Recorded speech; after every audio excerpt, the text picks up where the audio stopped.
Yo, what's up guys, welcome back to the channel. In today's video I'm going to show you how to connect Lendio with Wave Accounting. Connecting Lendio with Wave Accounting allows your income and expense data to synchronize smoothly, keeping your bookkeeping accurate and up to date. Let's get into it.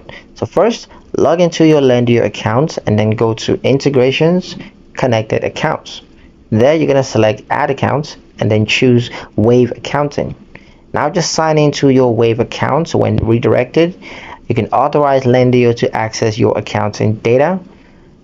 Choose the correct Wave business profile if prompted, and then allow transactions and balances to synchronize. Review category mapping to ensure accuracy, and then confirm ongoing automatic synchronization.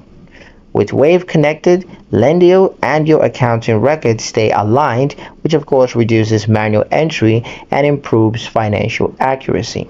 And that's pretty much it for the video guys. Hope you liked it. Hope you found the information here useful enough.